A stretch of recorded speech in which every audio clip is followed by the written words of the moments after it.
Bonjour et bienvenue dans le podcast Panajou. Je vais faire ma petite intro habituelle maintenant que vous connaissez. Pour ceux qui sont habitués du podcast, moi c'est Def Tom, je suis photographe, je suis aussi l'animateur de ce podcast. Et Panajou, c'est la plus ancienne boutique photo de France à Bordeaux depuis 1865. C'est aussi aujourd'hui une boutique en ligne sur le site panajou.fr où vous pouvez acheter du matériel photo et vidéo. Et aujourd'hui, pour ce nouvel épisode du podcast, j'ai le plaisir d'accueillir Ludovic Dréan de chez Nikon France. Bonjour Ludovic. Bonjour Tom. Comment vas-tu ? Ça va très bien et je te remercie de m'accueillir ici aujourd'hui. Eh bien, je t'en prie, c'est avec grand plaisir. Merci à toi de répondre à l'invitation. Ludovic, dans ce podcast, on va parler de toi et de ton parcours personnel et aussi ton parcours chez Nikon.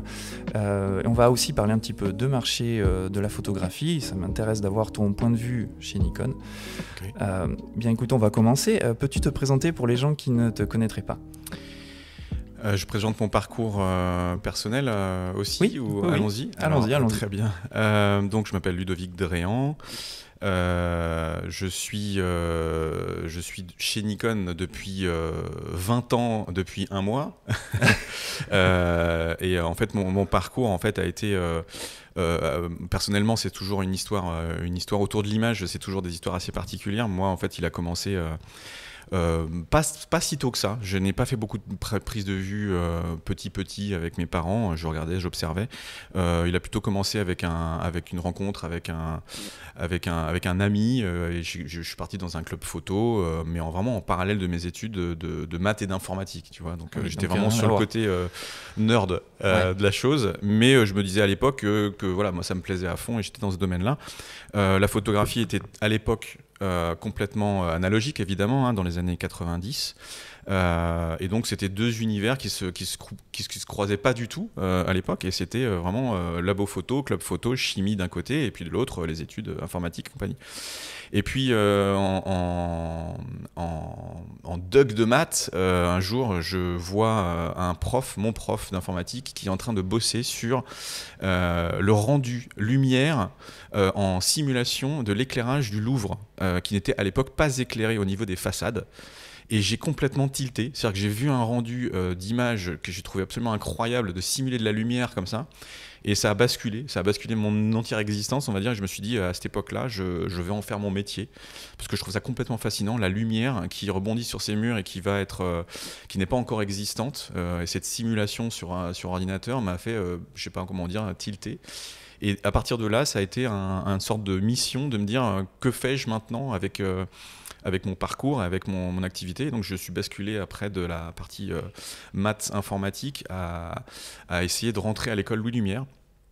Ce qui m'a pris 2 ans, parce qu'à départ c'était en prise de vue, et clairement je suis plus d'origine, on va dire, ingénieur, et avec une culture image et artistique assez moindre, on va dire, même si je me suis beaucoup formé pour ce concours. Et en fait je suis rentré dans ce concours-là, et j'ai appris énormément de choses, et l'école, j'y suis rentré en 99.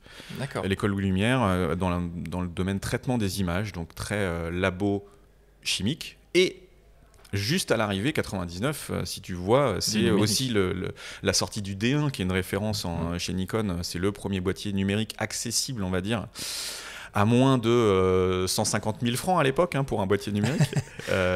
Donc ce que ça représentait, ça faisait vraiment très cher. Et du coup, j'ai fait ces études-là qui m'ont vraiment fasciné, passionné, et j'en suis sorti. J'ai fait différentes choses en termes de photographie, gestion de la couleur, gestion de la chaîne image, mais très très rapidement après la sortie de l'école, j'ai été appelé aussi par un pote d'école qui est aujourd'hui Nicolas Gillet, qui est le directeur marketing. Tout à fait. C'est un ami de longue date qui m'a dit viens chez Nikon, tu vois, on va s'amuser. Même promo, non, Même promo que plein d'autres, que Fabrice Abuaf chez Sony aujourd'hui, que Guillaume Cuvillier qui était mon prof. Enfin, on se retrouve de très nombreux amis aujourd'hui dans l'univers de la photo. Le monde est petit du coup. Voilà. Et donc a commencé mon parcours professionnel chez Nikon, parce que les autres ont été vraiment relativement courts. Et chez Nikon, je suis passé du support technique au départ. Support technique qui est vraiment le côté dans le dur, à comprendre le matos, on va dire dans le côté hardware et software à fond. le Wi-Fi qui commençait à l'époque, et support technique, assistant chef produit, et puis après j'ai basculé rapidement parce qu'à chaque fois je disais je veux faire des nouveaux trucs, je propose ceci, je propose cela, et chez Nikon on m'a donné beaucoup d'opportunités, et je suis parti à Nikon Europe, aux Pays-Bas, finalement à peine 4 ans après y être entré, et j'étais responsable adjoint du service pro, et responsable du lancement logiciel. Donc Capture NX2 à l'époque, qui a aussi un peu révolutionné, en tout cas chez Nikon, le traitement d'image avec les control points et compagnie. Et j'y suis resté, j'ai fait énormément de choses à Nikon Europe, à gérer 27 pays, à interagir avec des agences internationales, à interagir avec le Japon en termes de développement. Et c'était une expérience absolument passionnante. Donc c'est à cette époque-là qu'on a fait le partenariat avec l'agence Nour, qui est une agence de photos documentaires qui s'est lancée en 2007, avec un partenariat en 2008 et depuis, donc ça fait 15 ans qu'on est partenaire de l'agence Nour avec des noms comme Stanley Green à l'époque, des grands noms de la photographie. Et puis aussi à la même époque, je me suis occupé de contacter l'agence France Presse, et ça a été une bascule en 2 ans de l'agence France Presse en matériel Nikon, et aujourd'hui encore, avec un équipement à presque 90% en Nikon, et ça fait 15 ans qu'on travaille ensemble énormément. Ensuite revenu en 2009 en France, pas très très longtemps finalement, je suis resté 3 ans à l'Europe parce que je voulais mettre en œuvre les choses. Comme tu sais peut-être, dans les parties Europe, on est beaucoup sur de l'administration des choses, diriger et compagnie. Moi je voulais faire au sens mettre en œuvre, et donc c'est pour ça majoritairement que je suis revenu en France. On m'a accueilli à nouveau et j'aurais pris la direction du service pro. Cette intro est un petit peu longue peut-être, mais très intéressante. Mais en fait le service pro, je l'ai repris je l'ai pris en charge, on va dire, en 2009, et donc depuis 2009 j'ai fait aussi énormément de choses parce que je reste pas en place, c'est une de mes caractéristiques. On a mis en place le programme Nikon Pro, qui est un programme de fidélité en France. Qui n'existait pas avant donc. Qui n'existait. En fait, le NPS existe depuis 1964, qui est lié vraiment au développement technique, ingénierie et service après-vente surtout. Okay. Et bien sûr, les gens qui accompagnent les photographes, on est là depuis très très longtemps, et c'est grâce à ça que se font les retours au Japon et les mises en œuvre de nouveaux réglages, de nouveaux boîtiers, de nouveaux systèmes même de prise de vue, logiciels et matériels. Et ça, c'est une des missions principales dont je m'occupe. Je suis responsable du service pro pour la France. Mais on travaille tout le temps avec le Japon. Je suis à peu près toutes les 2 semaines au téléphone ou en conférence ou même en réunion physique avec le Japon, où on a une interaction productive depuis très longtemps maintenant, grâce aussi au fait qu'on soit avec l'agence France Presse, parce que c'est un client qui nous apporte énormément à nous en termes de vision. Sur quels sont les métiers, comment ils évoluent aujourd'hui. J'imagine, une des plus grosses agences aujourd'hui, encore aujourd'hui de toute façon. Mais alors, en ce qui concerne la communication avec le Japon, il n'y a pas une espèce de hiérarchie au Nikon France doit d'abord passer par Nikon Europe et ensuite le Japon, ou il y a vraiment un lien direct Alors il y a les deux. Et on a une flexibilité. J'ai probablement un statut particulier aujourd'hui, moi, du fait de mon ancienneté, du fait de la persistance de nos échanges avec l'agence France Presse, dont je vais nommer les 2 personnes avec qui j'interagis parce que ce sont 2 génies visionnaires pour moi, et ils le savent, ce que je leur dis toujours, mais c'est parce que ils font la différence. C'est Antonin Thuillier et François-Xavier Marit, qui sont 2 rédac-chefs techniques, les 2 rédac-chefs techniques mondiaux de l'agence France Presse, et qui s'occupent pas seulement des achats de matériel, mais surtout de prospecter pour faire des nouveaux systèmes de prise de vue, des systèmes de prise de vue à distance, et interagir avec à peu près 250 photographes en Nikon. Donc tu imagines bien le vivier de retour que ça peut être, et leur projection à eux. Du coup, pour répondre à ta question, je suis toujours en collaboration avec l'Europe, mais j'ai la particularité de pouvoir effectivement interagir immédiatement avec mes collègues du Japon que je connais depuis très très longtemps, et en fonction des sujets, effectivement, on est toujours en train d'interagir, mais il n'y a pas de filtrage, on va dire, qui peut exister dans les hiérarchies. On est en direct avec le Japon, et on fait des réunions de travail, pas de j'aimerais, de travail, en disant qu'est-ce qu'on peut imaginer, comment on résout cette problématique, et comment on développe du logiciel, du matériel pour répondre à cette question. D'accord, très bien. Et aujourd'hui, le Nikon Z9 est vraiment bien représenté, notamment à l'AFP ? Ah oui, oui, oui, tout à fait. Ouais. Ouais. C'est le boîtier qui a été le plus inspiré par l'AFP depuis l'histoire des boîtiers Nikon. Euh, pour plein de raisons, plein d'usages, parce qu'il est effectivement un concentré de besoins vraiment importants pour la presse, mais pas uniquement. C'est clairement pas un boîtier aussi presse, entre guillemets, que le D6 par rapport à sa résolution, par exemple.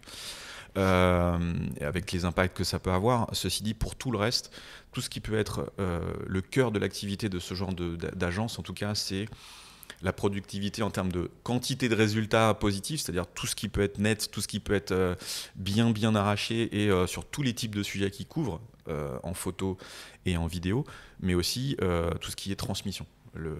La transmission, c'est un élément essentiel, mais dans les deux sens. Ça veut dire quoi ? Ça veut dire que je transmets aux éditeurs, qui sont soit juste à côté dans un événement, soit carrément sur un desk international, mais aussi le contrôle à distance. Et c'est ce sur quoi on travaille le plus finalement aussi avec l'agence France Presse, c'est le contrôle à distance des boîtiers quand ils sont fixes ou avec un robot. Et c'est ce que je n'ai pas fini de dire tout à l'heure par rapport à mon activité et celle qu'on a avec Nikon, c'est qu'en 2016, après les JO de 2012, on avait besoin de robots installés dans les coursives en altitude des stades.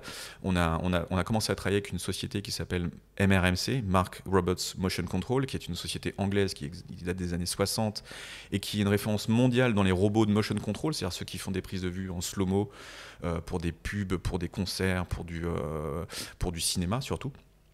On a échangé énormément sur ce sujet-là, vraiment spécifiquement avec l'AFP, mais d'autres aussi, d'autres agences.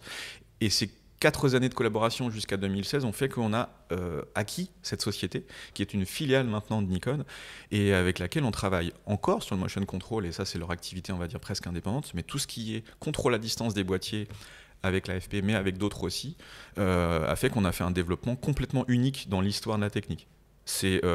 On a des systèmes qui sont des pods, c'est-à-dire des robots complètement étanches que tu peux laisser à l'année, voire des années et des années accrochés dans un stade, utilisés aussi bien, même presque on pourrait les utiliser sous l'eau, parce que tout est étanche. Et on a aussi des robots sous-marins qu'on a pu faire. Et on a développé de nombreux systèmes, réseaux évidemment, pour contrôler ces boîtiers avec la société MRMC et AFP. Donc on travaille en fait.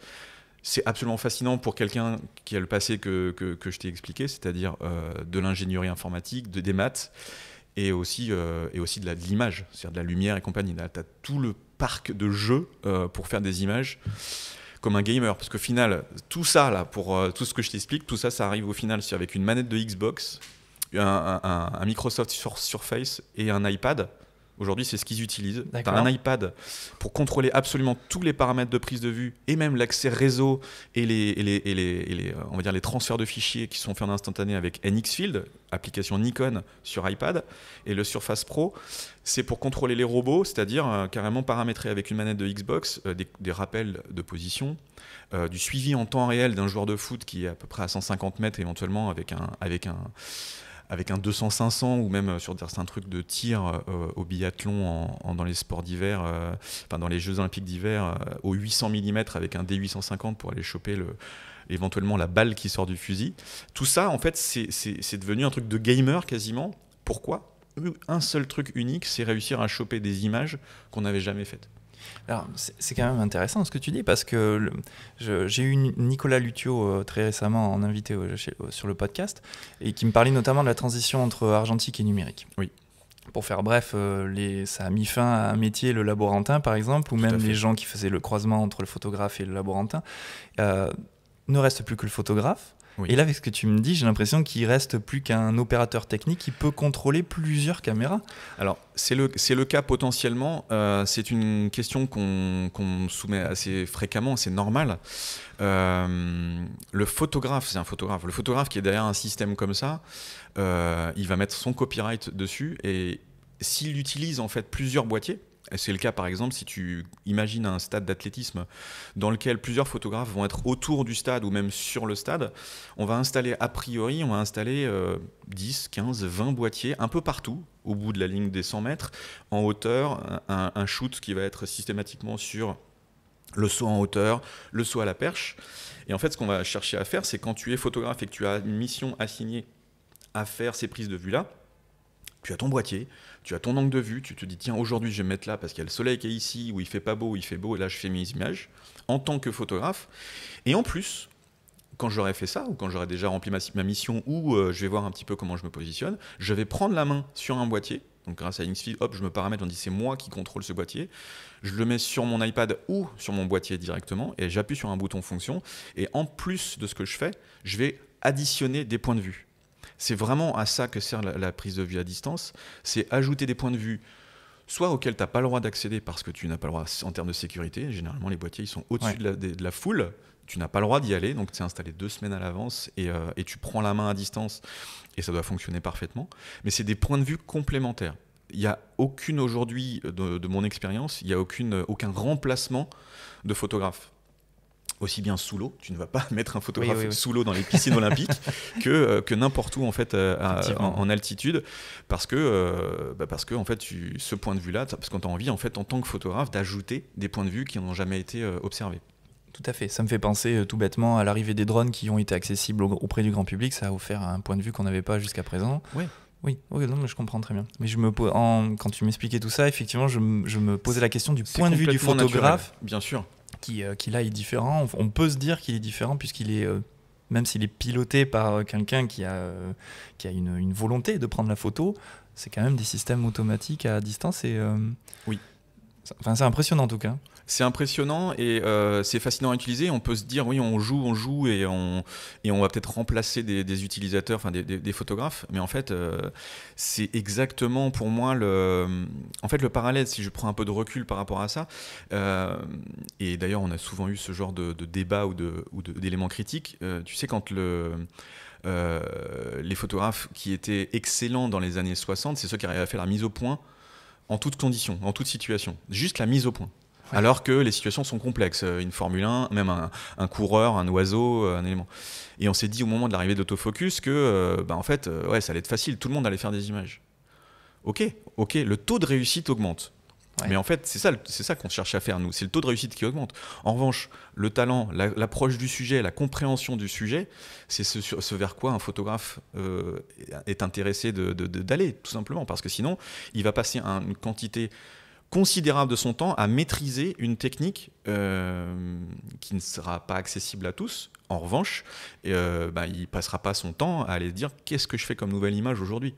Et c'est vraiment, en fait, finalement, synthétiquement, à part au-delà des boîtiers de prise de vue à distance, de la technique et compagnie, c'est ce que cherchent les marques photos, dont Nikon, évidemment, à, baisser la barrière d'entrée à la technique. En revanche, maintenant, depuis un certain nombre d'années, et encore plus avec les modèles à visée, ce que j'appelle moi à visée réelle, c'est-à-dire que tu vois vraiment, même en faisant tes réglages, ce que tu vas obtenir, c'est là où tu peux vraiment avoir un terrain de création qui va être phénoménal. Là, le terrain de jeu est exceptionnel. Malgré tout, tu ne penses pas qu'à l'avenir, ça pourrait arriver, cette situation où on commence à avoir des intelligences artificielles qui sont développées, qui sont capables de reproduire ou de carrément créer des peintures, par exemple, ou même de reconstituer des photographies, même si ça reste quelque chose de virtuel. Est-ce que c'est quelque chose où la photographie pourrait arriver d'une certaine façon ? En partie, oui. En fait, je suis ça aussi avec intérêt parce que j'aime l'intelligence artificielle depuis que j'ai fait de l'informatique et des maths.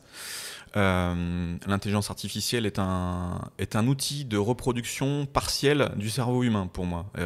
Après, ça pourra être on peut aller chercher loin jusqu'à Ghost in the Shell avec une âme et on va dire une liberté d'action, voire un libre arbitre. Aujourd'hui, on n'est pas là. On peut avoir peur éventuellement de ça. En fait, je vois ça au niveau technique et avec un peu de recul sur les différentes techniques, je vois ça plutôt comme de la musique type électro.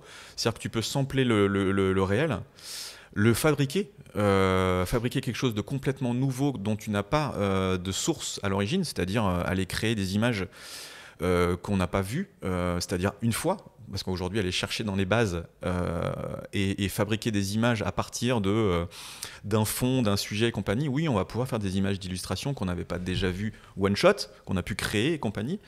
Mais il y a une source à l'origine qui est une base de données aujourd'hui qui est absolument colossale sur le web en général ou sur les serveurs. Et on peut créer des images. ça va peut-être remplacer, entre guillemets, je le dis comme ça, un peu de façon un peu grossière, ça va remplacer le boulot chiant de certains usages photos où tu dois aller te taper effectivement un coucher de soleil à photographier, mais bon, une fois que tu l'as fait, tu peux en faire 1000 différents. Donc j'ai pas forcément, je pense que pour plein de domaines pareils, tous les domaines créatifs purs, vraiment où tu te dis je génère quelque chose à partir du réel, ou même pas que du réel, tu peux t'amuser à sampler le réel. Mais pour créer des nouvelles choses, je pense qu'on va avoir peut-être une scission, et effectivement, et tout ce qui est ce que tu vois dans ton environnement, tu ne peux absolument pas remplacer ça par de l'intelligence artificielle. Cela dit, ça se discute un petit peu quand même, parce que même, par exemple, moi je vois comment je fonctionne en photographie. Oui. J'ai forcément des inspirations. Mes inspirations, c'est un peu ma banque de données à moi. Oui. Je vais puiser des choses qui m'intéressent ici et là. Finalement, c'est le même principe. Absolument. Je suis jamais créateur à 100% de la totalité de ma photographie. Absolument. L'inspiration est un élément assez complexe, je pense, en termes de maturation intellectuelle. Bien sûr que si tu vois des choses, que ce soit de la peinture, des images de gens que tu trouves assez fascinantes, ou des univers même cinématographiques, donnent une inspiration de rendu final. En revanche, au moment où toi tu vas être devant ton sujet, pour moi tu vas être le seul à pouvoir le créer dans un environnement qui a un temps, c'est-à-dire des conditions de prise de vue, qu'elles soient artificielles avec de l'apport d'éclairage, ou même des accessoires, ou du décor, soit du réel. Là, à ce moment-là, effectivement, ton angle de vue va être unique, et ton temps va être unique. Donc pour moi, voilà, c'est effectivement. Et puis en même temps que tu me dis ça, tu vois, je réfléchis à, par exemple, encore une fois, je suis obligé de réfléchir par rapport à ma pratique photo, mais bien sûr. Par exemple, je photographie des sujets, donc des modèles.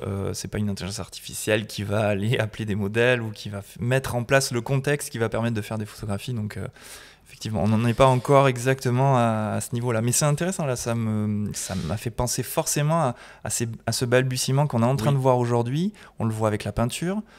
Voilà, on se questionne quand même. On a eu, historiquement, on a eu un changement drastique de pratique dans la peinture au moment des années 1840-1850, parce que le peintre qui maîtrisait complètement la reproduction du réel dans des portraits et dans la reproduction de la nature ou autre, se dit la photo le fait en quelques minutes à l'époque, voire quelques secondes ensuite. On est parti dans une créativité absolument dingue, avec l'impressionnisme, avec tous les courants, même plus ou moins absurdes et compagnie, ou Kubrick et compagnie, et ça a donné une génération de nouvelles pratiques. Et justement, c'est ça qui est beau avec l'intelligence humaine, c'est que oui, on prend en compte le fait qu'il y ait des choses qui soient faites par des machines, ou par des gens, ou une machine photo à l'époque, ou par aujourd'hui de l'ordinateur, et ça va donner pour moi un nouveau territoire de créativité. Et pour continuer là-dedans, en fait, moi je me passionne depuis 6-7 ans sur l'image 3D, la vraie image 3D, hein. Je parle de capture volumétrique, de capture photogrammétrique. Aujourd'hui, on voit arriver aussi des images qui sont faites à partir de 2-3 photos, et on recrée en 3D une personne et compagnie. Ok, mais pour moi, pareil, en photo 3D, en fait, pour faire une vraie photo 3D, on doit avoir vu tous les points de vue. Donc il faut absolument que le système soit autour de son sujet, ou au contraire qu'il passe partout dans un sujet. Ce que je veux dire par là, c'est qu'il existe des studios aujourd'hui où on photographie une personne, et il faut la voir de dos pour la créer de dos parfaitement. Tu peux pas inventer ce que tu ne vois pas. C'est ce que les développeurs de jeux vidéo font. Pas tous, exactement. Mais il y en a beaucoup qui font ça. Ouais. Ils partent de photographie et pour en arriver à créer exactement. carrément. Et ça, c'est un univers qui est très intéressant aussi en termes de discussion. Moi, je discute avec des gens qui sont jeunes, voire très jeunes, par rapport au sujet des jeux vidéo. Et la photo 3D aussi va être intéressante en termes de confrontation, parce qu'aujourd'hui, la doctrine, quelque part, c'est je dessine le réel le plus précisément possible pour faire des jeux ou du cinéma, en termes d'effets spéciaux. Et finalement, la photographie du réel, elle est encore bien présente, et on va pouvoir faire des images 3D absolument dingues, avec des arrivées de moteurs de rendu comme Unreal 5 ou Unity, avec une puissance incroyable. Mais pour moi, c'est exactement la même chose que je te disais pour la peinture versus la photo, pour la photo numérique versus éventuellement la photo argentique, ou l'intelligence artificielle aujourd'hui. C'est un nouveau territoire de création, pour moi, en tout cas. Ouais, je vois très bien. Et J'ai perdu le fil de ce que je voulais dire. Oui, non, oui, en fait, tu as parlé du moteur Unreal Engine 5. J'ai beaucoup de mal à le dire, ce nom. J'avais vu une présentation de ce nouveau moteur donc de jeux vidéo, encore une fois, où il parlait justement des textures, du texturing qui fait à base de photographie. Exactement. C'est ce qui rend les textures photoréalistes, ou quasi photoréalistes. Donc il y a même besoin de la photo à ce moment-là. Est-ce qu'on pourra se passer de photographie finalement au bout d'un moment? Parce que si on parle de, allons-y, méta-univers, ou en tout cas de monde parallèle virtuel, à un moment donné, est-ce que ça va nous satisfaire d'avoir des modèles 3D, cartoon Non. Voilà. Non, là justement, en fait, on n'a pas pu jusqu'à maintenant, à cause de la puissance de calcul informatique, on n'a pas pu intégrer le réel, la photo, donc, à base de millions de pixels par point de vue. Imagine ce que ça fait pour de la 3D. Et ça, je le vois parce qu'on arrive à générer des quantités de polygones, parce qu'on est sur des polygones, mais finalement, il y a une texture, il y a un morceau d'image à chaque morceau de polygone. On arrive sur des milliards d'informations qui doivent bouger en temps réel. Donc ça, c'était juste impossible jusqu'à aujourd'hui du fait des puissances de calcul des machines. Maintenant, demain, aujourd'hui d'ailleurs, grâce à Unreal 5 par exemple, on a basculé complètement dans ces ultra-résolutions. Donc les ultra-résolutions approchent le réel. Parce que c'est simplement une question de définition. Et on l'a bien vu au début de l'image numérique, ça ne reproduisait pas suffisamment de définition pour que l'œil dise ah non, je suis désolé, ça n'est pas bon. C'est ça le pas bon finalement. Ou comme les premiers smartphones qui étaient vraiment pas assez bons. Aujourd'hui, quand le cerveau humain voit suffisamment de définition, de volume, de lumière, il se dit ok, c'est suffisamment bon, je peux pratiquer avec. Le jeu vidéo, le rendu cinéma, c'est la même chose. C'est-à-dire qu'on pouvait aujourd'hui faire des images, les calculer pendant 1 an éventuellement et les mettre dans des scènes d'action ou des scènes de jeux vidéo. Demain, on pourra faire de l'acquisition de réel en 3D et la mettre dans des moteurs qui seront en temps réel ou presque en temps réel grâce aux puissances de calcul. Et là, on se dira oui, on aura besoin encore plus de l'image acquise par des machines de prise de vue. Alors qu'aujourd'hui, on les dessine et on leur donne des défauts pour qu'ils ressemblent à du réel. Oui, effectivement. C'est ce que j'avais adoré dans un documentaire sur Ratatouille, par exemple, un dessin animé dans lequel en fait, il disait on passe 80% de notre temps à aller dégrader ce qu'on a créé au départ, c'est-à-dire des choses parfaites, des carrelages parfaits, des murs parfaits. En plus, ils reproduisaient la ville de Paris, qui a énormément d'histoire et d'ancienneté. Et du coup, tout ce que tu vois comme détail te fait penser à du réel parce que c'est dégradé. Oui, parce qu'en tant que créateur, on tend toujours vers la perfection. On n'intègre jamais l'aspect chaotique en fait. Le passage du temps et l'aspect chaotique, effectivement. Mais c'est intéressant. Ludovic, on va revenir un petit peu sur Nikon. Parce que là en aparté, c'est un sujet qui t'intéresse, mais est-ce que c'est un sujet aussi que Nikon est en veille et travaille dessus? Alors oui, et ça me permet de rebondir sur une news qui est passée complètement, je pense, hors des réseaux. C'est que en fait, Nikon déjà travaille avec MRMC, mais aussi au Japon, sur des systèmes de prise de vue 3D. En photogrammétrie, en capture volumétrique, en vidéo temps réel. MRMC a lancé Polymotion Stage qui fonctionne soit dans un studio, soit dans un camion, à base d'un système Microsoft de prise de vue avec 106 caméras. Et il y a aujourd'hui, depuis 2 mois à peine, le lancement d'une nouvelle filiale qui s'appelle Nikon Creates. Et Nikon devient un fabricant de contenu 3D, vidéo motion control au Japon. Il y a un studio qui est à côté de l'aéroport de Haneda, qui est pas très loin de Tokyo Centre, et qui vient de se lancer. Et aujourd'hui, Nikon Corp, Nikon Japon, avec cette filiale, commence à créer des contenus vidéo 3D avec du bras robotisé et même en train de se fabriquer, parce que je l'ai vu avec un ami et collègue qui est le directeur de ce studio, un studio de production virtuelle avec un écran LED horizontal incurvé et plafond pour faire de la production virtuelle. Et dans le but de le revendre à des moteurs par exemple de jeux vidéo comme on le parlait, ou pour le cinéma d'ailleurs aussi, puisque l'Unreal Engine est aussi fait pour le cinéma. Là c'est un studio de production de contenu aujourd'hui, et bien sûr ça en est aussi un territoire de recherche, mais aujourd'hui ça va être on va plutôt accueillir des utilisateurs, des clients, pour faire de la production de slow motion, d'images 3D et de production virtuelle pour suivre les plans de caméra, pour intégrer des fonds qui soient réalistes dans une production tournée avec, comme sur les clips aujourd'hui, de musique et compagnie, quoi, ou de tournage pub et autres. Donc Nikon à l'avant-garde. Nikon, en tout cas, explore énormément sur beaucoup de sujets de prise de vue. Il y en a qui sortent publiquement, puis il y en a d'autres qu'on garde pour nous parce qu'on se dit non, on ne lancera pas ça mondialement, mais aujourd'hui ça on le lance et ça démarre tranquillement. Ouais. Ça fait partie du recherche et développement d'une société comme ça. Ouais. Exactement. Très bien. Pour en revenir du coup à ce que tu t'occupes chez Nikon, oui. le NPS, donc Nikon Pro Service, oui. Quel est-il exactement parce que j'ai cru voir sur le site internet donc, du coup, qu'il y avait plusieurs types d'abonnements ou... Comment ça fonctionne? Est-ce que tu peux nous en parler? Oui. Alors, le NPS est encore une fois un service qui existe depuis bien longtemps, depuis 1964, et qui est à base de personnel qualifié de chez Nikon en interaction utilisateur, et d'un autre côté, d'un service après-vente avec des priorités.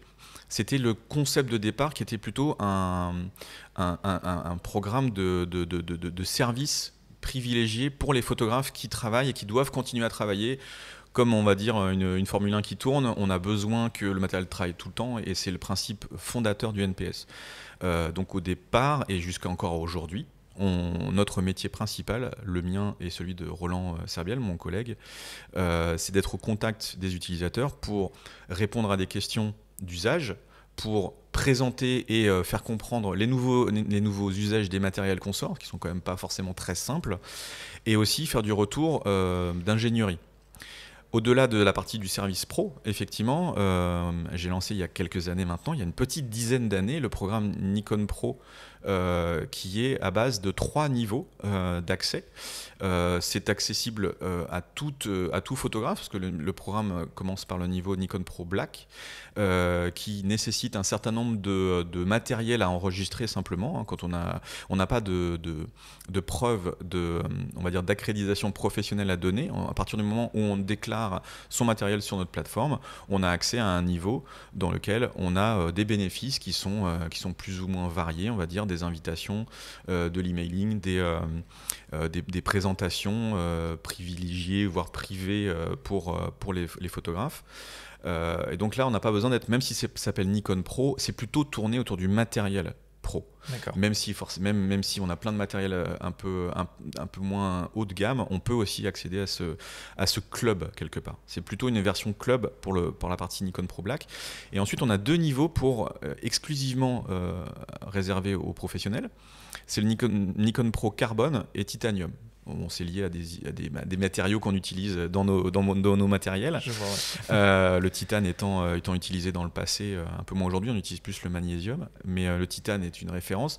Et en fait, ces 2 éléments de gradation, on va dire, sont liés à la quantité de matériel qu'on possède et qui est quelque part, pour nous, une sorte de retour aux utilisateurs les plus fidèles, entre guillemets, ou ceux qui investissent beaucoup en Nikon, on leur redonne autant qu'on peut, c'est-à-dire en priorité de réparation, parce que ça demande forcément du personnel, des matériels de prêt et une chaîne spécifique logistique pour pouvoir réparer le plus vite possible.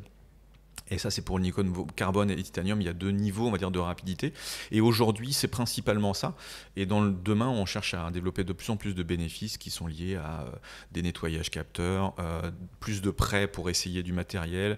Et on y travaille constamment pour améliorer ces bénéfices qui sont liés vraiment uniquement au matériel dont tu disposes, que tu possèdes. Et que tu peux enregistrer, d'accord. Voilà. Tout se passe à Paris d'ailleurs, pour tout ce qui est retour de matériel? Alors c'est logistiquement à Paris qu'on a notre service après-vente. Ça passe par là, mais ça peut passer par des revendeurs qui le font en fait. Ce sont nos succursales de service quelque part. Et donc tu peux déposer chez un revendeur ton matériel qui part ensuite chez nous. Mais tout est effectivement réparé à Paris, sauf les revendeurs parfois qui font du nettoyage ou du nettoyage capteur localement. Et pour le reste, tout ce qui est réparation et prêt de matériel, le prêt de matériel peut se faire aussi localement, mais surtout il est lié à notre centrale, au Nikon Plaza, qui détient tout le matériel de prêt aujourd'hui de Nikon France. D'accord, très bien. Et est-ce que tu t'occupes aussi de Nikon School ?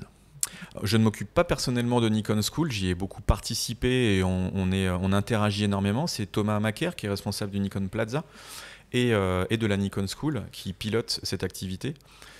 Ceci dit, elle a été lancée en 2003 par Roland Serbiel qui est dans mon équipe aujourd'hui. Avant, il était le responsable de la Nikon School.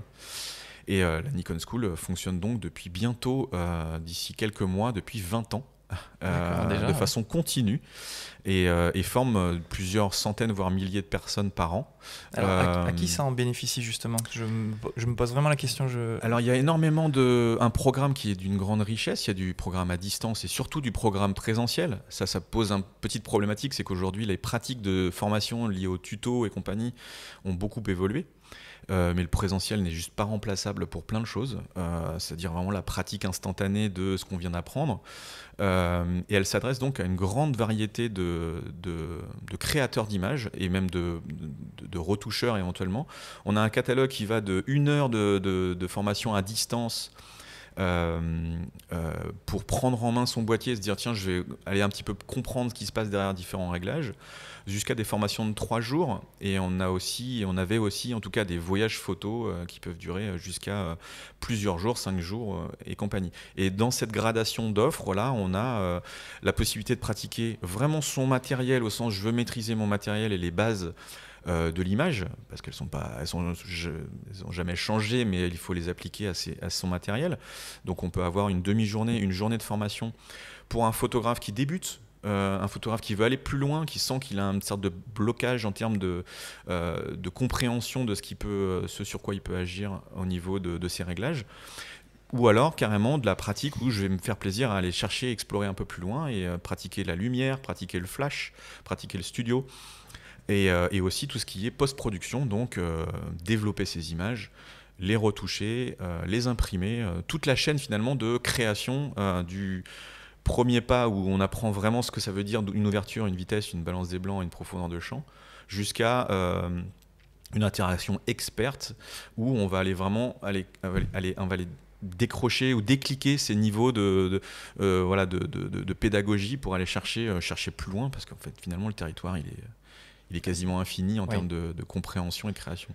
Surtout que quand on apprend des règles, on peut apprendre à les enfreindre, donc évidemment. C'est pour ça que c'est infini aussi justement. Tout à fait. Je vois que Nikon qui fait ça, ou alors je me trompe et les autres marques le font, mais non, tu as raison. En fait, c'est ce qui est intéressant pour moi aussi en tant qu'observateur, même en interne, Nikon a cet ADN-là, clairement. Les personnes qui sont chez Nikon et qui sont recrutées chez Nikon, je ne parle pas des autres marques, mais je sais qu'on a cette volonté de transmettre au quotidien, on va dire, avec les utilisateurs, mais transmettre au-delà de l'aspect on va dire de l'entreprise financière, parce qu'évidemment, toute chose que tu fais en tant qu'entreprise, il faut que ça puisse tourner. Clairement, la Nikon School, elle est présente dans, je pense, tous les pays où il y a des filiales mondiales de Nikon, alors que ce n'est pas un programme japonais qui est mis en place par les filiales. C'est les filiales qui ont toutes été à l'initiative de ces mises en œuvre de Nikon School, et on en a absolument partout dans le monde, ce qui est bien un indicateur que c'est l'initiative locale des personnels Nikon. Et du coup, on est les seuls, en tout cas en France, je connais l'histoire par cœur, il y a eu d'autres marques qui ont fait des tentatives et qui n'ont pas été pérennes. Nous, ça va faire 20 ans qu'on est en place et que ça continue et que ça fonctionne, parce que c'est vraiment une mission qu'on se donne au-delà de l'aspect de la rentabilité, on va dire, que ça donne. Ça fonctionne très bien. Ceci dit, en temps occupé, en temps homme et compagnie, en gestion, c'est très chronophage, mais c'est vraiment une mission qu'on se donne, parce que quand on a un utilisateur qui est en face de nous qui nous dit voilà, je suis bloqué là, on n'a pas envie de lui dire va voir ailleurs, te faire former et compagnie. On a envie aussi de lui délivrer ce savoir. D'accord, super intéressant, très bien. Du coup, les cours se passent au Nikon Plaza, c'est ça, à Paris? Oui, c'est lié au Nikon Plaza, boulevard Raspail à Paris. Alors moi qui suis bordelais et qui ne me déplace pas tout le temps à Paris, Nikon Plaza, c'est aussi, j'ai cru comprendre, un espace pour exposer des artistes. Oui. Qu'est-ce qu'on y fait dans ce Nikon Plaza? Est-ce qu'on peut y aller tout le temps, ou est-ce que c'est vraiment par événement? Alors c'est complètement ouvert tous les jours parce que c'est un assemblage, on va dire, de 4 fonctions ou 4 éléments que tu peux y retrouver. C'est déjà en fait des gens qui vont, il y a 3 personnes qui travaillent au quotidien, qui sont en accueil pour répondre à toute question qui est liée à Nikon. Donc il y a Thomas, Sébastien et Cyril qui vont accueillir pour pouvoir renseigner tout simplement. C'est aussi l'accueil unique Nikon en service après-vente. Donc tu y vas pour passer en maintenance au garage entre guillemets pour pouvoir faire une réparation, un prêt de matériel si tu es Nikon Pro carbone ou titanium en attente d'une réparation et compagnie. C'est aussi un magasin photo. D'accord. Et ça c'est une première aussi. Et que Nikon j'imagine. On est les seuls. Effectivement c'est un magasin photo Nikon, Nikon de marque Nikon, où tu trouves évidemment tout Nikon aussi. Et il reste 2 éléments, donc l'accueil, on va dire SAV, renseignement, la partie magasin et un lieu d'expo, c'est-à-dire on a un programme d'exposition qui est continu sur l'année. Il y a toujours une exposition qui est sur des écrans, donc ce ne sont pas des tirages photos, ça a été un choix. Ce sont des écrans, donc ça veut dire qu'on peut voir plus d'images, mais ça a la contrainte que ce soit pas du tirage, voilà, comme qu'on peut aimer. En revanche, il y a tout le temps une expo et il y a des vernissages qui y sont liés. Et aussi il y a la Nikon School qui est au fond du Nikon Plaza pour laquelle on a un programme et on a une activité qui est très régulière. D'accord. J'oublie un dernier élément parce que comme c'est un espace et qu'on a toujours eu cette volonté chez Nikon, c'est qu'on fait aussi des conférences, des présentations qui ne sont pas forcément liées à ce qu'on voit en exposition, mais on peut faire des présentations de matériel, on peut faire des conférences d'un photographe ambassadeur ou présentation d'un sujet. On accueille aussi parfois des écoles photo dont on est partenaire pour faire une remise de diplôme. Toute l'activité qu'on a envie d'avoir, on a évidemment envie de l'avoir aussi au sein du Nikon Plaza. D'accord. Alors, je reviens 2 petites secondes sur l'espace exposition. Tu me dis donc qu'on est exposé sur des écrans, c'est quand même assez étonnant. Est-ce que tu peux nous donner les raisons de ce choix ? C'est une question, alors pour le coup, qui est aussi de facilité quelque part de production, c'est-à-dire qu'effectivement, tu sais bien ce que c'est de produire une exposition avec des tirages. Ça a forcément des coûts, des frais techniques, et le choix c'est plutôt porté sur le fait d'avoir des beaux écrans qui permettent de diffuser une image. Encore une fois, c'est particulier quand on est amateur d'exposition photo sur des tirages avec des qualités de papier et compagnie. Mais ce choix s'est porté sur plutôt effectivement se dire on a la capacité d'exposer plus facilement, plus fréquemment des auteurs plutôt que d'accrocher, décrocher avec les peintures de mur que ça peut engendrer. Le côté accrochage et scénographie qui est quand même assez qui est lourd. Qui est lourd, voilà. Oui, tout à fait. Non, mais je posais la question, c'est intéressant justement parce que le photographe en général est quand même attaché au tirage papier. Puis j'y pense aussi. Par exemple, hier j'étais à une conférence Leica et le photographe, les 2 photographes que j'ai vus ont été obligés entre guillemets de se justifier parce que les photos passaient sur une télé et par exemple le photographe qui faisait beaucoup de noir et blanc, le noir et blanc était bleuté, contrasté par la télé, donc ça dénature même la photo en fait de l'auteur. Donc voilà, c'est quand même particulier, mais je comprends les raisons tout à fait. Est-ce que tu t'occupes des ambassadeurs aussi chez Nikon ? Alors je ne m'occupe pas, ça n'est pas directement ma mission dans mes missions. On interagit évidemment énormément. Aujourd'hui, c'est Frédéric Fèvre qui s'occupe de ça. Elle s'occupe de la gestion des ambassadeurs, mais en fait c'est un programme qui est européen. Alors il est international parce que d'autres régions du monde le font aussi, aux États-Unis, en Asie et autres.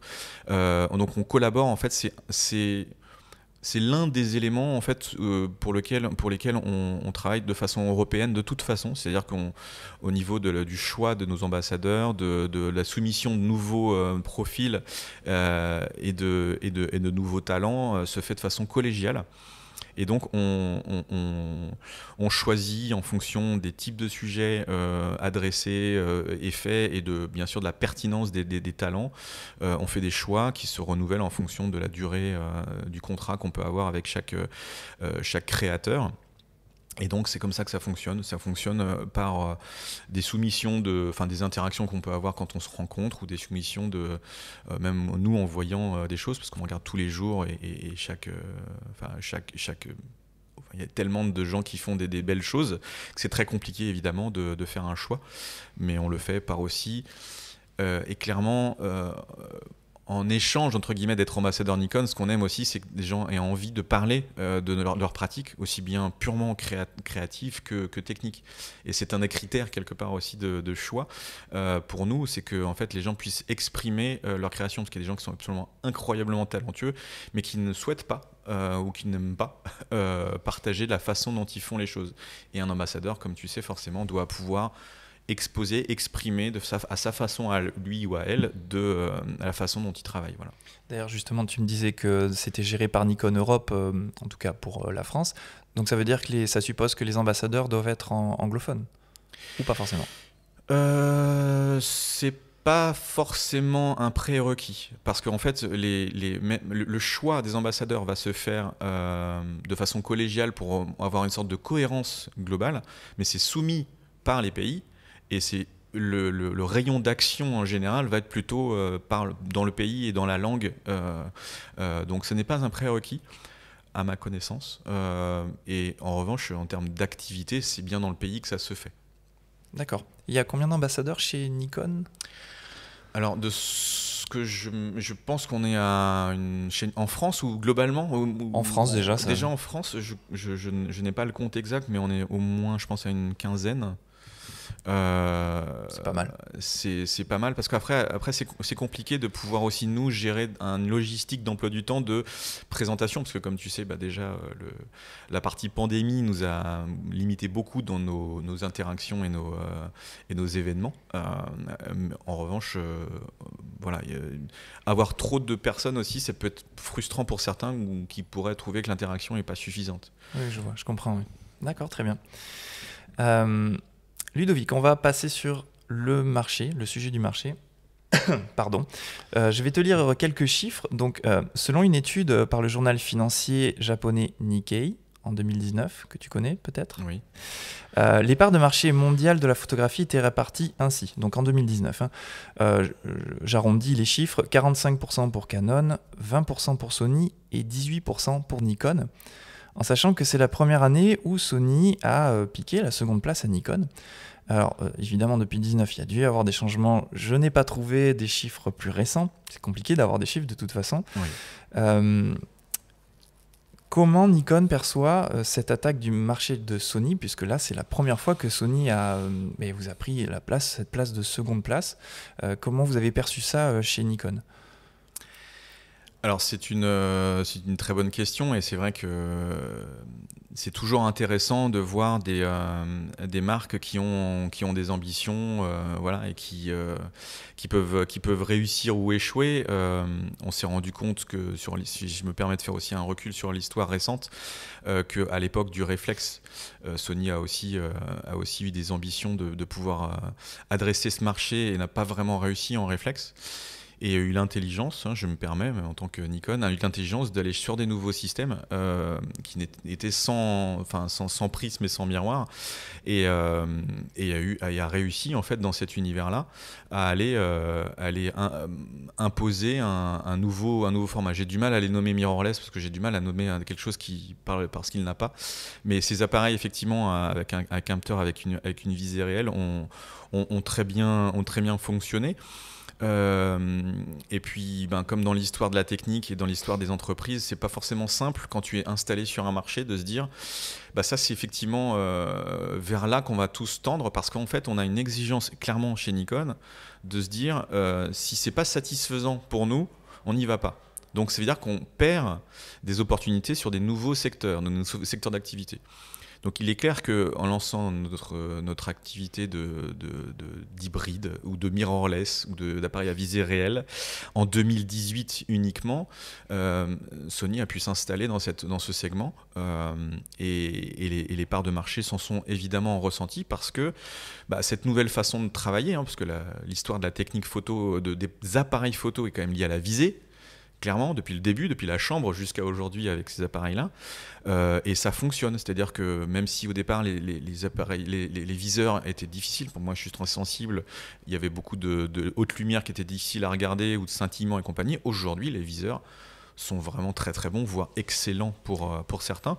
Et donc on peut passer à la technique suivante, parce que finalement c'est comme ça que ça se passe. Encore une fois, comme les smartphones qui n'étaient pas bons et qui sont devenus bons, ou les appareils numériques qui étaient moyens au départ et qui sont devenus bien meilleurs, en tout cas en termes de, pas forcément de rendu, de texture et compagnie, mais sont bien meilleurs que ce qu'on pouvait faire en film, pour aller chercher dans les sensibilités et compagnie. Du coup, aujourd'hui, il est clair que c'est pour cette raison-là que je pense que Sony a réussi à s'installer au milieu ou avec les deux autres historiques. Et c'est aussi pour ça qu'il faut du temps, parce que quand tu parles des chiffres de 2019, finalement, ça faisait qu'une année où on était sur une transition des techniques, c'est-à-dire que le réflexe, forcément, est arrivé à une maturité technique, mais finalement les utilisateurs cherchaient à acheter des nouveaux systèmes parce qu'ils voyaient que ça fonctionnait bien, donc je parle de chez Sony, pareil pour Canon, mais Canon a des parts de marché très élevées parce qu'ils se sont concentrés aussi énormément sur le très très grand public, c'est-à-dire vraiment où il y a une masse de chiffre d'affaires qui est générée, et du coup ça fonctionne toujours. Et c'est des segments où chaque marque fait ses choix. C'est-à-dire que nous, effectivement, aujourd'hui, chez Nikon, on a cherché à aller plus vers les appareils plus haut de gamme. Et finalement, en dessous de 1000 euros, on n'a pas beaucoup de boîtiers qui sont disponibles. C'est un choix. C'est un choix pour plein de raisons, mais chaque marque fait ses choix. Quand tu parles d'autres marques, ça commence beaucoup plus haut aussi pour se positionner sur un univers, un type de clientèle. Du coup, tout ça fait que chez Nikon, on a bien pris en compte que ces nouveaux matériels sont effectivement satisfaisants pour l'utilisateur. C'est vraiment ça notre moteur absolu chez Nikon, c'est que s'ils sont suffisamment satisfaisants, on y va, et maintenant on y va à fond. Donc c'est vrai qu'un an après, en 2019, le lancement des Nikon Z, on ne voyait pas dans les chiffres l'impact immédiat de ce nouveau lancement, parce que les utilisateurs mettent du temps à appréhender des nouvelles gammes, des optiques, des nouveaux boîtiers. Et c'est presque finalement aujourd'hui, en 2021-2022, que le lancement de 2018 a un impact véritablement sur notre chiffre d'affaires et notre part de marché. Il faut savoir que chez Sony, il a fallu presque 7 ans pour que les alphas trouvent véritablement un public, et aujourd'hui ils ont un très fort public.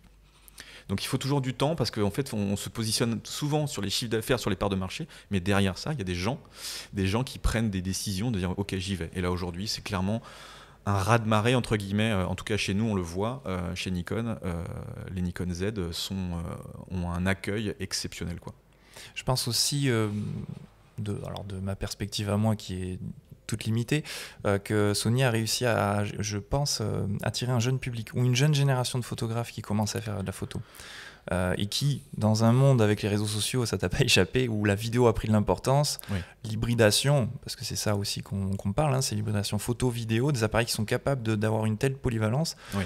Je pense que Sony a réussi aussi à attirer cette nouvelle génération de créateurs d'images. Oui, il y a 2 éléments à ça, je pense. Effectivement, c'est l'existence et la persistance de Sony dans l'univers de la vidéo. Et je dirais aussi peut-être même la dissidence de jeunes créateurs qui se sont dit je suis pas forcément envie d'aller vers les marques historiques pour me distinguer, me démarquer et aller tester autre chose, comme d'autres marques aussi.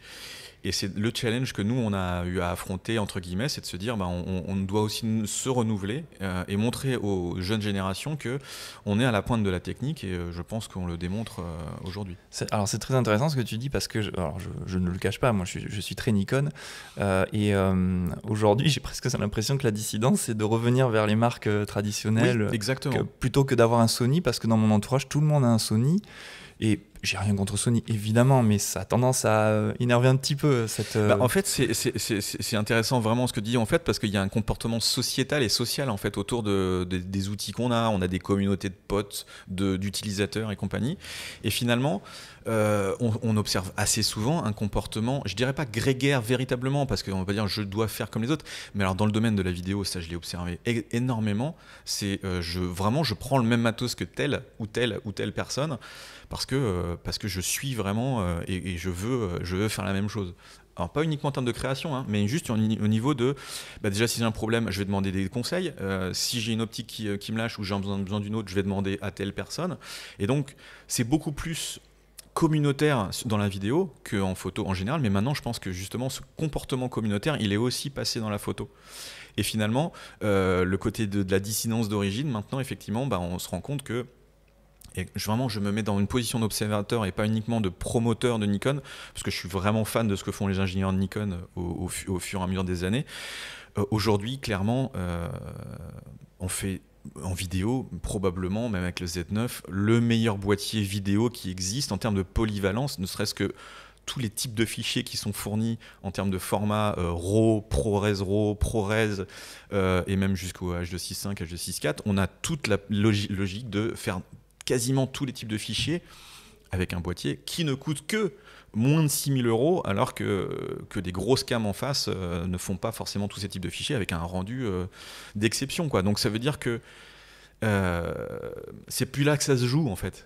Ça n'est presque finalement jamais là que ça se joue, c'est surtout sur l'instinct, le comportement communautaire, on va dire, et ça, ça se déverrouille pas en disant ouais, mon truc est mieux que le vôtre. Non, c'est par les pairs entre guillemets, voilà. Je ne sais pas si tu partages en tout cas ce point de vue-là, toi. Ah si, tout à fait, je le partage. En l'occurrence, tu parlais du Nikon Z9 que j'ai eu l'occasion de travailler avec, qui est sans compromis sur la photo et la vidéo.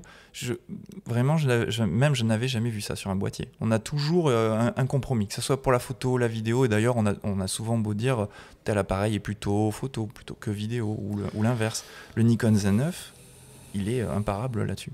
Oui, et pour l'instant, on a eu beaucoup de mal à livrer et compagnie. On n'a pas encore pu vraiment aller le mettre en main des gens qui sont qui sont totalement installés dans l'univers de la publicité, du cinéma et compagnie. Moi, j'ai eu l'occasion, par exemple, pour le lancement du Z9, de travailler avec des gens qui ne font que ça, que du tournage.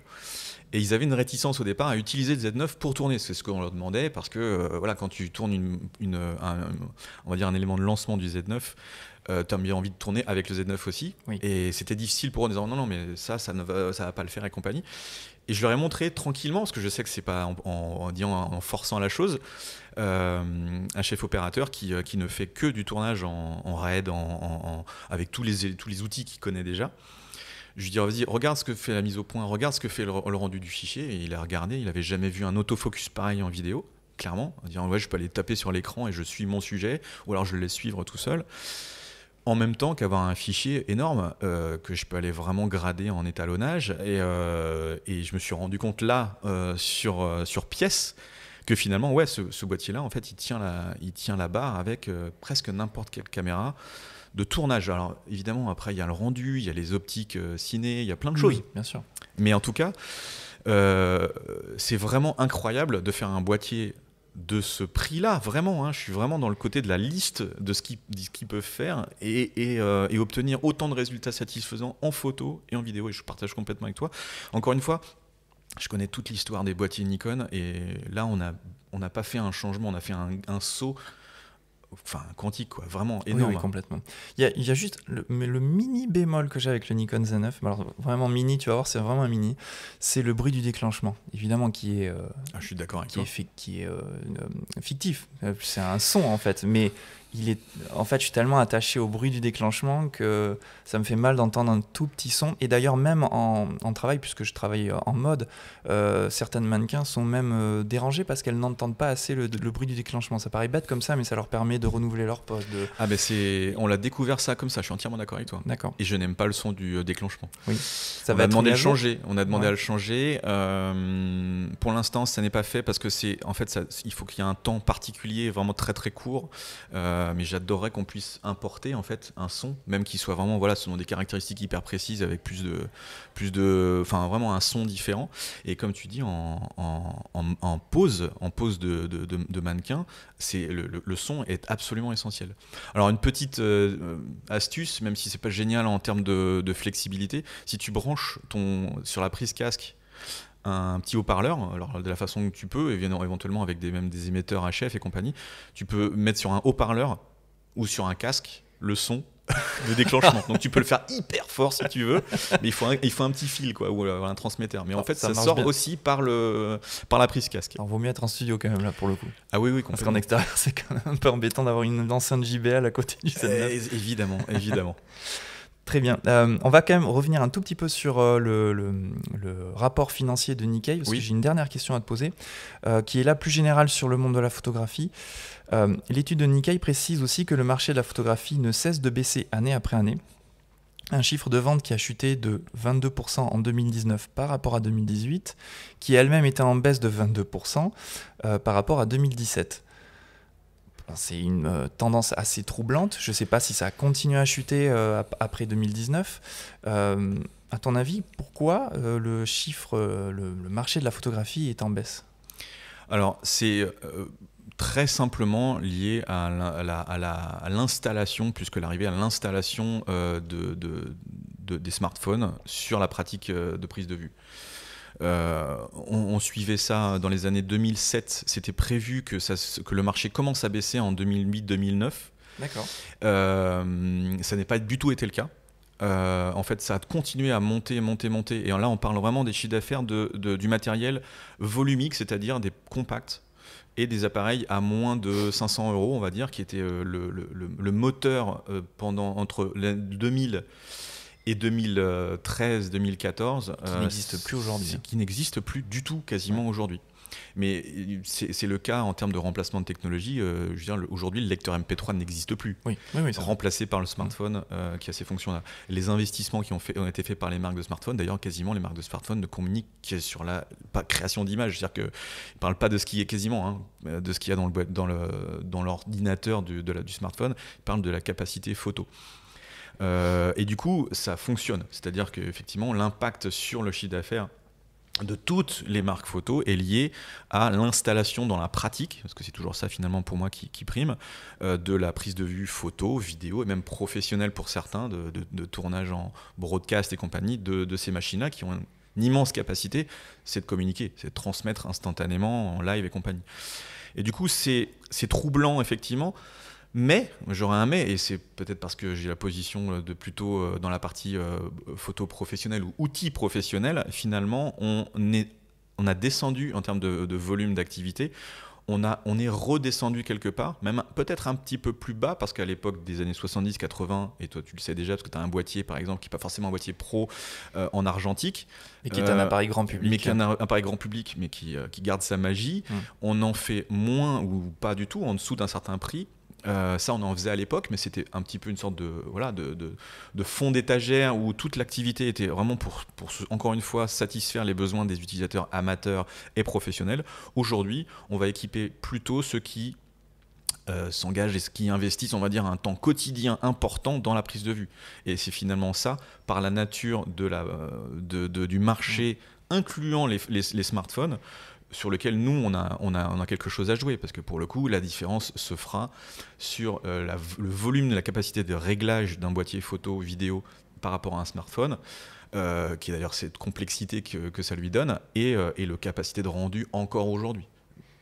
D'accord. Donc c'est impossible, c'est inimaginable pour une marque comme Nikon aujourd'hui de se dire je vais essayer de ressortir des appareils de première gamme, on va dire, pour amateurs de la photographie, pour grand public d'une manière générale. Ça me paraît aujourd'hui compliqué parce que ce qu'ont atteint les marques de smartphones en termes d'intégration et de capacité, avec le nombre d'ingénieurs que ça représente d'ailleurs, me paraît inaccessible par rapport aux moyens en fait, engagés. Ce qui me trouble un peu, bon après je suis photographe donc c'est aussi pour ça que je m'en contente pas, mais par exemple j'ai l'iPhone 13 Pro, donc qui est supposé être un haut de gamme en termes de photographie en tout cas. Il y a beaucoup de choses, c'est numérique, c'est une intelligence artificielle, oui. Le bokeh va être numérisé, voilà, c'est beaucoup en fait de comment dire. C'est du traitement, voilà. Du signal, Traitement numérique. Pour simuler ce que fait optiquement principalement un appareil. On n'a pas cette qualité optique qu'on pourrait avoir quand même avec des appareils, je pense, de premier prix chez Nikon. Oui, tout à fait. La qualité, on peut la faire. La qualité avec un objectif, on va dire, qui ne sera pas de cette taille, parce que si on parle vraiment de la taille, de l'encombrement finalement de la chose. Cependant, par rapport au choix d'un utilisateur, est-ce que tu prends un appareil photo qui qui devra avoir l'obligation d'être aussi simple à utiliser qu'un smartphone, et en même temps avec un encombrement et un prix qui va être cumulé, parce que de toute façon tu l'as, enfin globalement beaucoup de gens ont un smartphone, donc ça veut dire que ça va l'être en plus, mais pas cher en même temps. Donc il faut vraiment viser quelque chose qui vaut je veux dire, jusqu'à 300, 400 euros, 500 euros, parce que tu as déjà dépensé éventuellement, soit par le forfait ou autre, plus de 1000 euros dans ton téléphone, et tu ajoutes cet outil-là qui devra être absolument connecté. C'est un super enjeu potentiel, mais aujourd'hui, pour l'instant, on se dit que c'est très inaccessible parce que les fabricants de smartphones investissent des milliards d'euros dans ces techniques, et ça paraît très, très inaccessible. C'est risqué, ouais. Si on parle éventuellement un peu du futur, il y a des techniques peut-être dans le futur même qui vont permettre de faire des optiques qui sont sur l'épaisseur d'une feuille. J'ai vu des choses de type gravure micrométrique, de type Fresnel et compagnie, qui font que ça reproduit la ligne de courbure d'un gros objectif. Donc ça, on ne peut pas vraiment savoir vers quoi on va techniquement demain, mais il est possible qu'on trouve des solutions pour faire même des optiques très très petites. Et là, il faut qu'on se pose des questions parce que l'optique de base, effectivement, avec tous les traitements qu'on peut avoir sur nos objectifs, je ne dis pas qu'elle est compromise, mais effectivement, il faut qu'on soit assez attentif au nouveau développement hardware. Il reste la taille du capteur quand même. Ça, ils ne peuvent pas mécaniquement non, ça c'est juste impossible. Je peux le dire, historiser aujourd'hui. Tu ne peux pas faire mieux avec un tout petit capteur qu'avec un grand capteur. Je jure, si on implémente des choses qui sont dans un petit capteur, on pourrait les mettre dans un grand, et du coup on sera jamais, on sera toujours gradé en termes de qualité là-dessus, effectivement. Et alors j'en profite, j'y pense, je l'avais pas noté quand j'avais interviewé Jean Degasté et Nicolas Gillet. Je leur avais posé la question sur l'argentique, parce que je pratique beaucoup d'argentique personnellement, en parallèle de mon travail au numérique. Bon, il m'avait dit, sans me confirmer ou m'infirmer quoi que ce soit, que l'argentique n'était clairement pas dans les plans de Nikon, même si c'est très récent que Nikon a arrêté la prise en charge du Nikon F6 notamment. Ça ferait plaisir de revoir de l'argentique. Je pense qu'aujourd'hui, il y a un public qui est de plus en plus grand, grâce aux réseaux sociaux, je pense, d'ailleurs. Il y a eu une effervescence par rapport à Instagram, je pense notamment. Est-ce que c'est quelque chose que tu aimerais revoir chez Nikon, ou au moins un appareil emblématique qui serait peut-être pas forcément à 300 euros évidemment, mais qui pourrait reprendre un modèle iconique comme le F3 par exemple. Oui, j'adorerais. Je peux te dire qu'on est assez persistant en interne pour effectivement l'obtenir. C'est des choix qu'on ne peut pas faire nous-mêmes évidemment. Je pense que ce serait en plus pas très compliqué éventuellement de le produire, parce qu'on a ce savoir-faire pendant des dizaines d'années. Oui, personnellement, j'adorerais effectivement qu'on ressorte au moins un, voire deux boîtiers argentiques. Parce que on a cette légende qui s'est créée sans aucune contradiction, sans aucune incertitude. C'est vrai qu'on a une légende autour du physique des boîtiers réflexes et même télémétriques. Voilà, moi j'adore l'esthétique et la pratique des appareils de ces époques jusqu'aux années 80-90, bien sûr. Du coup, c'est pas impossible, aujourd'hui c'est pas forcément dans les cartons, mais c'est pas impossible qu'on ressorte un jour un boîtier.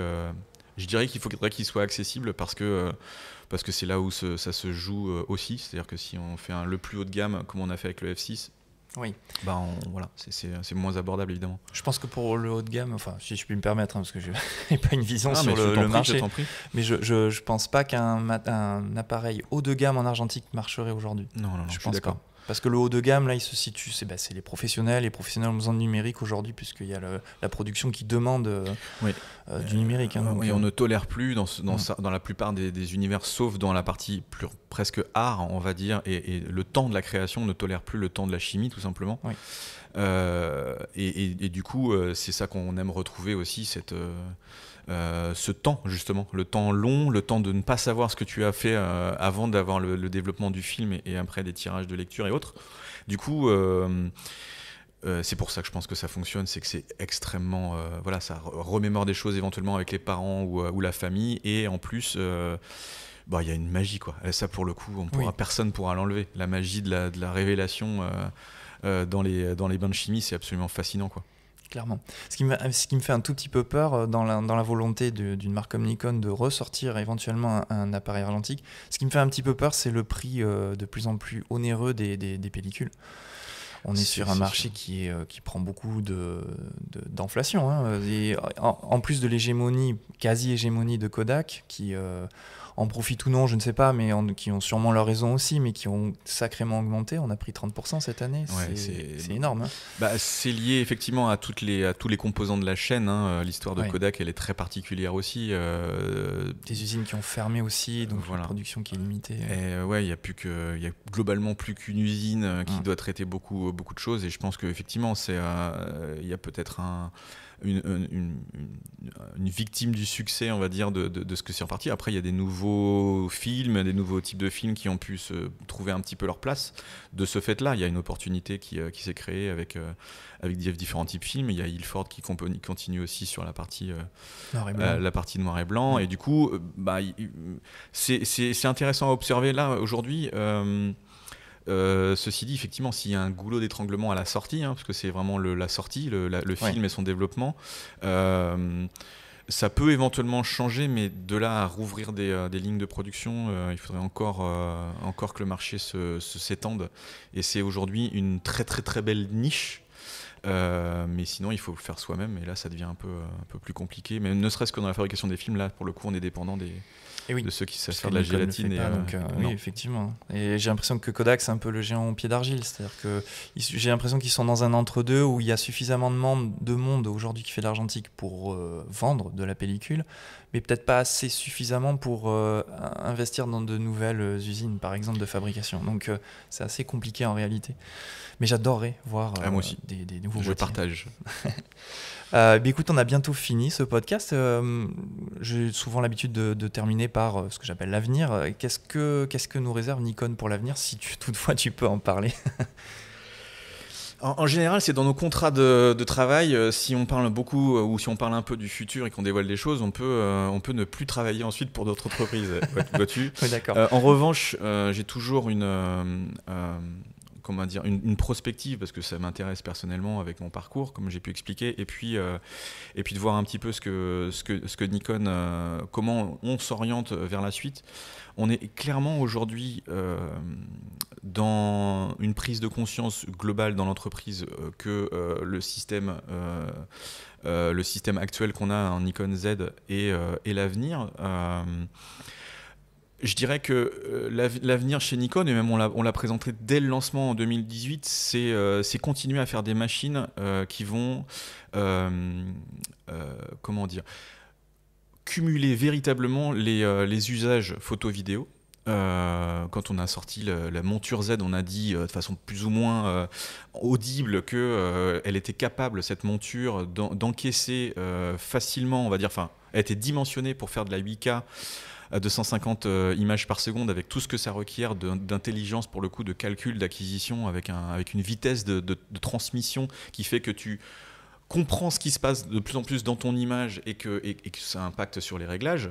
Du coup, la vitesse de communication de la bague et ses dimensions et aussi ce qu'on est capable de faire en termes de production. De production d'images, c'est vers là qu'on va aller, c'est-à-dire sans dévoiler quoi que ce soit sur des matériels. Et pour moi, c'est mon idéal en termes de production d'images, c'est que le jour où tu arrives à faire au moins 250 images par seconde très très bien, au moins c'est beaucoup, hein. Oui, c'est on n'y est pas, hein. 250 images par seconde très bien, tu es capable de faire à peu près tout ce que tu souhaites en termes de création, c'est-à-dire tu as de la définition qui va bien en 8K, donc tu fais des images photos qui sont suffisamment retouchables, traitables, et si on arrive en plus à des sensibilités qui montent, comme on a pu monter avec le D5, D6, à des millions d'ISO poussés, mais genre 100 000 ISO très très très très beau, vraiment très propre, mais vraiment, pour moi, c'est aller jusqu'à cette maturité en termes de sensibilité, cette définition en même temps, qui sont des quadratures difficiles à résoudre, et un nombre d'images par seconde. Pourquoi ? Pour pouvoir faire en même temps de la vidéo que tu peux ralentir, en même temps de la photo, pas à la fois, parce que c'est pas tout à fait la même pratique, mais en fait, dire voilà, je suis en train de tourner ou shooter en image fixe, je vais pouvoir faire du 500e de seconde facilement, parce que juste la vitesse de nombre d'images par seconde en vidéo me permet au moins de faire du 500e de seconde, voire même un peu plus court, parce que on peut regarder facilement des images qui sont au 2 millième de seconde relue grâce à 250 images par seconde. Et du coup, voilà, il y a cette partie-là au niveau technique pure sur la partie boîtier, et ça, bon, voilà, il va nous falloir un peu de temps. Mais pour moi, en termes de boîte à outils, créative, c'est vers là, je pense qu'on va tendre. Encore une fois, sans rien dévoiler, parce que ça me paraît être la maturité absolue de réussir à faire ça. Par ailleurs, le parc optique, évidemment. Le parc optique, aujourd'hui, on a une trentaine, et ça va continuer chaque année comme ça, une trentaine d'optiques Z. Il nous en reste encore plein à faire pour avoir une offre complète de quelques petites centaines d'euros jusqu'à presque 18-20 000 euros dans toute notre gamme, on va dire, de matériel pour tous les types d'usages. Et puis, comme je t'ai dit, on est en plus, en termes d'évolution vers le futur, on est en plus créateur de contenu au sens des outils, hein, et aussi même de la production avec Nikon Creates, avec Polymotion et avec l'image à distance. Donc en fait, grâce à l'informatique, la puissance de calcul informatique, la technique qu'on a obtenue jusqu'à maintenant et ce qu'on va en continuer à faire, c'est là qu'on commence à vraiment s'éclater en fait, depuis 2018-2020, en termes de rêves qu'on peut faire, qu'on peut mettre en œuvre. C'est maintenant qu'on a passé tous les blocages quelque part techniques grâce aux puissances de calcul, comme je disais, et aux idées, on va dire, des utilisateurs. Très intéressant. En tout cas, on voit que tu es aussi passionné que quand tu as débuté, je présume. Je pense que je suis même encore plus passionné parce que justement les outils se mettent en place. Ouais. Et que travailler avec des gens passionnants et obtenir des nouveaux logiciels, des nouveaux matériels, c'est les rêves qui se mettent en œuvre, qui deviennent réalité. Du coup, c'est encore plus enthousiasmant. Effectivement. D'ailleurs, juste un dernier point, parce que je me rappelle qu'au début de l'épisode, tu avais parlé d'un rendu logiciel qui t'avait marqué par rapport à la lumière. Tu connais le logiciel Setlight 3D ? Non. C'est un logiciel, je crois, coréen, je ne veux pas dire de bêtises, mais en tout cas, il n'est pas français, qui permet de simuler des lumières vraiment pour la photo, faites pour la photographie, puisqu'on peut choisir focale, on peut choisir les réglages de son boîtier, on dispose des lumières, leur intensité, etc., leur chaleur. Et il est vraiment impressionnant ce logiciel. Ah bah je l'essaierai à ce moment-là. Et dans mon parcours académique, ce qui m'a le plus passionné, et c'est pas pour placer le terme que je vais le dire là, mais la sensitométrie, qui est vraiment l'effet de la lumière sur un film, sur un capteur, même toute la chaîne, on va dire, de fabrication de l'image, c'est le truc qui m'a le plus passionné. Donc j'irai voir, je te remercie. Et en plus, effectivement, c'est ce qui continue à me passionner, c'est de regarder, de voir la lumière, comment elle est exactement, comment elle rebondit sur les textures, sur les matériaux en général, et ce que ça peut donner grâce à tous les créateurs. Ça peut faire peur à certains, mais c'est extrêmement fascinant. Oui, et c'est pas très simple, mais en même temps, une fois qu'on a compris vraiment les principes, on voit le monde différemment. Effectivement. Merci Ludovic d'avoir accepté cette invitation. Et pour finir, j'inviterai juste les auditeurs de ce podcast, si vous appréciez ce podcast, de laisser un commentaire, nous dire ce que vous en pensez. Et puis je vous dis à tout bientôt pour un nouvel épisode très prochainement. Salut!